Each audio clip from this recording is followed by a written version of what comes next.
हम देखते हैं कि योनोसुके शॉपिंग कर रहा होता है और जो अकारी है वो उसे चुपके से देख रही होती है और रूना चैन के बारे में सोच रही होती है और वो क्यूरियस रहती है कि आखिर रूना चैन क्या करेगी। वो यही सब मन में सोचकर उसे देख रही होती है। तभी योनोसुके का ध्यान जाता है। तभी वो रूना चैन के पास जाकर बोलता है कि बताओ तुम्हें क्या कहना है। तभी वो बोलती है कुछ भी नहीं। तभी दोबारा से योनोसुके बोलता है कि तुम सुबह से मुझे घूर रही हो। तब वो गुस्सा हो जाती है और बोलती है मैं तो बस ये चिप्स लेने के लिए आई थी। और उसके बाद वो जाने लगती है। तभी योनोसुके उसे रोकता है और बोलता है कि क्या तुम सच में इसे खाने वाली हो। तब अकारी उसे देखती है तो हम देख पाते हैं कि ये बिल्कुल काफी ज्यादा तीखा चिप्स रहता है, जिसे देखकर अकारी हैरान हो जाती है। उसके बाद वो काफी ज्यादा डर जाती है, लेकिन वो बोलती है कि ये मेरी मर्जी है, मैं जो चाहूँ वो खा सकती हूँ। तभी जो योनोसुके वो बोलता है इसे मत खाओ, इसे खाने के बाद तुम्हारे मुंह में इतनी ज्यादा जलन होगी कि तुम्हारा जीभ भी जलने लगेगा, तुम बेहोश भी हो सकती हो और वर्स्ट कंडीशन में तुम खत्म भी हो सकती हो। लेकिन अकारी बोलती है इससे तुम्हें क्या। तब योनोसुके बोलता है कि तुम हमेशा से ऐसा ही बर्ताव करती आई हो, मेरी बातें तो सुनना ही नहीं है। तभी हम देखते हैं कि अकारी गुस्से के मारे उसे खरीद लेती है। फिर क्लासरूम में वो जैसे ही उसे फाड़ती है वो काफी ज्यादा घबराई हुई रहती है। योनोसुके बोलता है कि तुम समझ जाओ, ये तुम्हें नहीं करना चाहिए। तब वो बोलती है चुप रहो और उसके बाद उस स्नैक्स को एक बाइट देती है और जैसे ही वो उसे खाती है उसके बाद तीखी मिर्ची उसके मुंह में घुल जाती है। वो जोरों से छटपटाने लगती है। योनोसुके आता है तब वो बोलते हैं कि चिंता मत करो, मैं इसे और भी खा सकती हूँ। फिर वो दूसरी बाइट लेने वाली होती है और दूसरी बाइट लेते ही उसकी आंख से आंसू आ जाता है।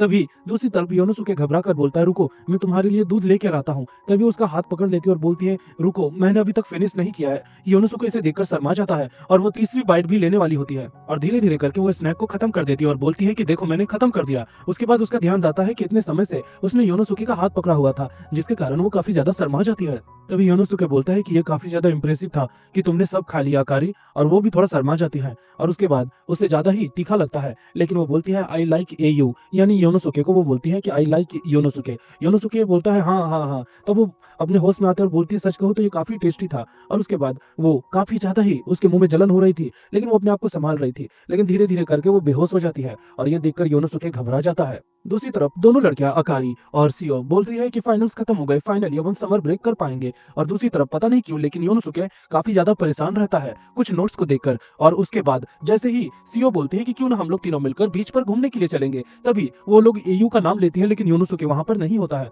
हम देखते हैं कि योनोसुके अपने घर आ गया होता है। वो जैसे ही अपने घर पहुंचता है वहां पर रूना चैन उसका इंतजार करती है और दिखाती है अपनी मार्कशीट कि उसने काफी अच्छा स्कोर किया है। तभी वो बोलता है मुझे माफ करना लेकिन मुझे कुछ काम है। जैसे ही वो अपने रूम में आता है वो काफी गुस्से से अपने आप को बोलता है कि मेरे दो दोस्तों के कारण ही डिस्ट्रैक्शन हुआ था मुझे, जिसके कारण मैं पढ़ नहीं पाया। अब मुझे पूरी जी जान लगानी होगी और वो पढ़ाई करने के लिए लगता है। हम देख पाते हैं कि उन दो लड़कियों के कारण उसे काफी डिस्ट्रैक्शन हुई थी।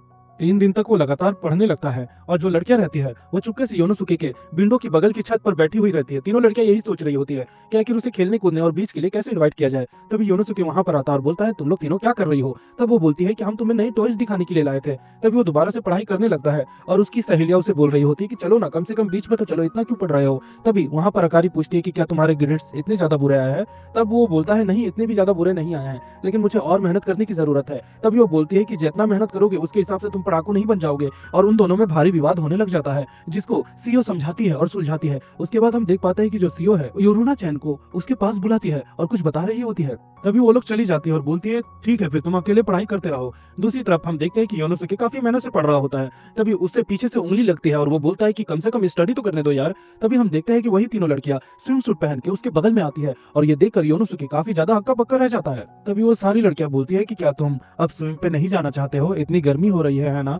और फाइनली हम देखते हैं कि जो योनोसुके है वो मान जाता है बीच पर जाने के लिए और वो लड़कियां काफी खुशी से डिसाइड कर रही होती है कि उन्हें कहां पर जाना है। और वो लड़कियां बोलती है योनोसुके से कि अपना फाइनली रिजल्ट तो दिखाओ। योनोसुके उसे अपना रिजल्ट दिखाता है और हम देखते हैं कि योनोसुके ने हर चीज में टॉप किया है, 90, 92, 93। मतलब ये चाहता तो नॉर्मली 100 कर सकता था, लेकिन गरीब की मस्ती तो देखो। लड़कियां हैरान हो जाती है। तब वो बोलता है तुम्हारे ग्रेड्स कैसे थे। उन्होंने बोला हाँ ठीक ही ठाक थे। तो योनोसुके समझ जाता है कि अब तुम्हें भी स्टडी करने की जरूरत है। तभी हम देखते हैं वो लड़कियां चिल्लाती है क्योंकि उनका प्लान ऐसे ही कैंसिल हो गया है।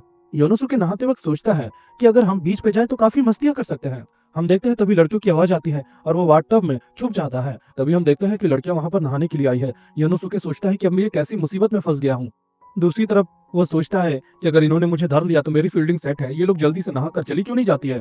थोड़ा सा मस्ती मजाक करने के बाद हम देखते हैं कि रोनाको बाथटब में जाने वाली होती है और ये चीज देखकर योनोसुके काफी ज्यादा ही डर जाता है। तभी रोनाको बाथटब में एंटर करती है। हम देखते हैं तभी जो सीओ है वो भी बाथटब में जाने वाली होती है, जिसके कारण वो इसे छोड़ने वाली होती है। हम देखते हैं योनोसुके बहुत ज्यादा ही मुसीबत में आता है। तभी रोनाको बोलती है कि तुम योनोसुके के बारे में क्या सोचती हो। तभी इस आवाज को सुनकर जो योनोसुके है और बहुत सारी लड़कियां हैं वो काफी ज्यादा सीरियस हो जाती है। तभी सीओ बोलती है कि सच कहूँ तो कभी कभी उससे बात करके मुझे खुशी होती है, और अकारी भी इससे एग्री करती है। लेकिन फिर वो ये भी बोलती है, यानी अकारी बोलती है, हालांकि जो भी हो हम एक चाइल्डहुड फ्रेंड्स है, ओके। और उसके बाद हम देखते हैं एक एक करके वो तीनों बाथटब से निकल जाता है और फिर बेचारा योनोसुके भी बाहर निकलता है।